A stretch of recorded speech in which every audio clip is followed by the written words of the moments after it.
Brought to you by PrayLatin.com, makers of prayer cards featuring complete English phonetic renderings of Latin pronunciations. A couple of days ago, I presented the recent remarks of Paca Papa Francis that he gave in an interview with Gloria Purvis for America Magazine. In that interview, he spoke about a lot of different topics, but I chose to focus at that time on his remarks on the ordination of women and the U.S. bishops. I purposely saved his rather troubling comments on the Moloch ritual for today because of a story that is unrelated to his interview but is otherwise relevant. A priest in France was just canceled by his bishop with the aid of his own parishioners for telling his parishioners at Mass that a rather hard truth, and his own parishioners reported him to his bishop, who then stripped him of his public ministry temporarily. These stories are related in that they focus on the Moloch ritual and will show, I think, that the bishops of the church have functionally lost the faith. Why?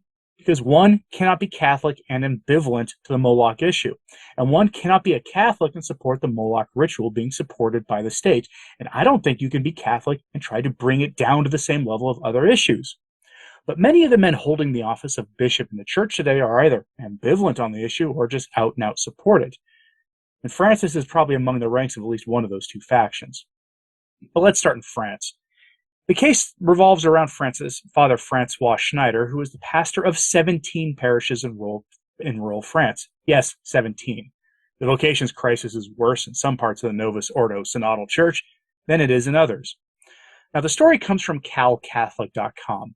The priest got in trouble for pointing out that since the Moloch ritual has been made widely available, more people have been lost to it than in World War I. Sounds like a provocative claim? Maybe, but he's not wrong. Most estimates today have the Moloch ritual claiming around 1 billion people or more since the 1970s. The Great War, as it is ironically called, claimed only a fraction of that by comparison. From the Cal Catholic article, quote, Father Schneider's graphic condemnation of the Moloch ritual was quoted in the local press and on social media by people who had heard his sermon, creating quote-unquote commotion. Vosquez's deputy for Macron's party, David Valence, called the priest's comments shameful on Twitter, adding that they were evidence of a complete aberration on his part. 3 days ago, a statement condemning Schneider was published on the website of the diocese, currently headed by Bishop Didier Berthet, who has serious health problems, and administered by Bishop Denis Jachier, who presides over the neighboring diocese of Belfort-Montbéliard.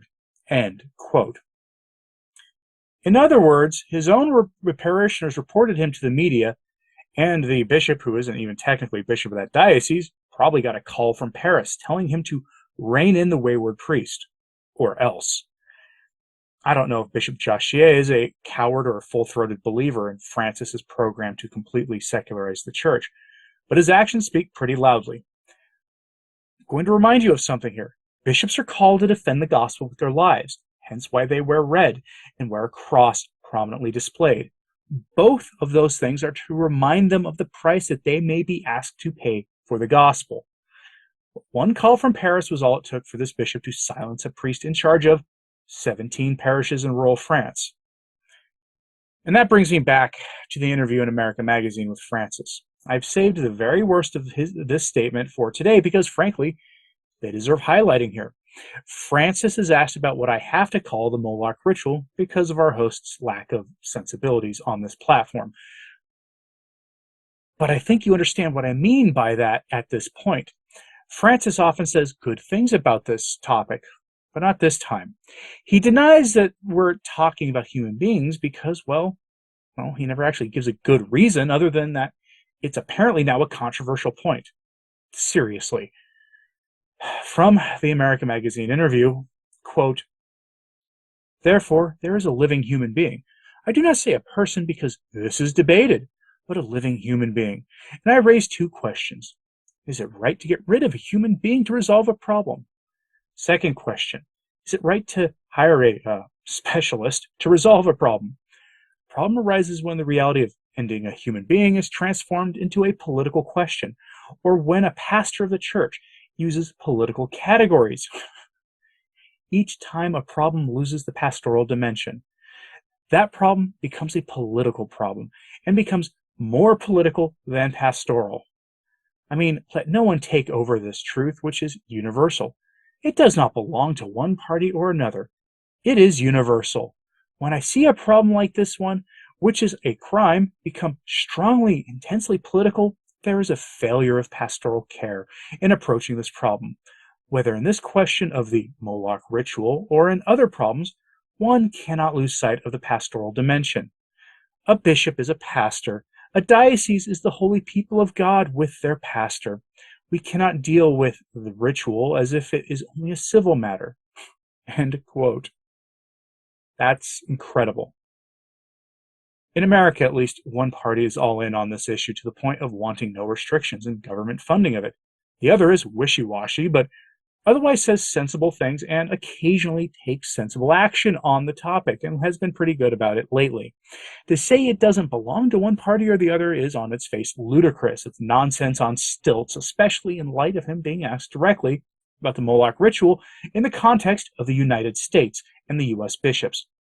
It's really a remarkable thing, but especially with how blatantly he rejected the church's teaching on the issue. And look, I'm not one who usually will cite the new catechism of the Catholic Church, but if you have one of those catechisms, go grab your copy and look at what Francis says about the issue. Then look at paragraph number 2273 of that newer catechism, where the denial of this being a person that we're talking about is explicitly condemned. Francis rejects the church's teaching on this or is ambivalent to it despite his use of strong language when it suits his purposes. When the rubber meets the road, he backtracks and refuses to act in defense of sanity. Francis has strong words for the U.S. bishops on this when asked if the bishops should focus on the Moloch ritual. He waffles and says it runs afoul of their most important task, which is, brace yourself for this, their most important task is apparently being the administrators of the nonprofit organization called the Catholic Church. I'm dead serious. Quote, my response is that this is a problem the bishops' conference has to resolve within itself. What interests me is the relationship of the bishop with the people, which is sacramental. The other issue is organizational, and bishops' conferences at times get it wrong. It is enough to look at the Second World War and at certain choices that some bishops' conferences made, which were wrong from a political or social viewpoint. Sometimes a majority wins, but maybe the majority is not right. In other words, let this be clear, a bishop's conference has ordinarily to give its opinion on faith and traditions, but above all on diocesan administration and so on. The sacramental part of the pastoral ministry is in the relationship between the pastor and the people of God, between the bishop and his people, and this cannot be delegated to the bishop's conference. The conference helps to organize meetings, and these are very important, but for a bishop, being pastor is most important. What is most important, I would say essential, is the sacramental. Obviously, each bishop must seek fraternity with the other bishops. That is important. But what is essential is the relationship with his people. End quote. He goes back and forth, saying on one hand that the administration of the diocese comes first and foremost above everything else, and then he goes and backtracks and says it's actually being a pastor. Neither of which involves fighting the most wicked evil in our time. No, that comes somewhere after administration and pastoral sensitivity. There is something especially galling about these comments coming in Advent, when we wait and prepare in anticipation for the commemoration of the Nativity of our blessed Lord. If I were a pope-splainer, I would try to rationalize this and say how his words are actually very extremely Catholic and how you're a dissenting schismatic for not agreeing with Francis, that fighting the evil that is the Moloch ritual comes somewhere after the sound management of a diocese and pastoral sensitivity. But I'm not a pope-splainer. Remember what I said at the start of this. Ambivalence to the Moloch ritual is impossible for a Catholic. We celebrate Advent for the coming of the Lord. And right after Advent, we commemorate the Feast of the Holy Innocents. Our resistance to the Moloch ritual is written in the DNA of the Church and of our faith, and it goes back to the 1st century. It's described in the Didache, the earliest catechism the Church ever published in the 1st century. The observation of these feasts survived the new liturgical calendar, promulgated for the new Mass, meaning that this wasn't even controversial until really recently. But in the synodal church of the new Advent, everything is up for debate. Every moral teaching is on the table to be overturned or just brushed aside because it's inconvenient. And if you disagree, you are the one in the wrong. Just ask Father Schneider, who has been sidelined for 4 weeks for teaching the most unpopular truth of the Catholic faith in our time, at least in the eyes of the secular world. Now, I doubt you're surprised by any of this. I mean, after all, why be surprised? Francis has a history of telling the secular world what it wants on this topic, among others. But I'm curious what you think about this. Am I wrong for saying that you cannot be a Catholic and ambivalent or supportive of the Moloch ritual?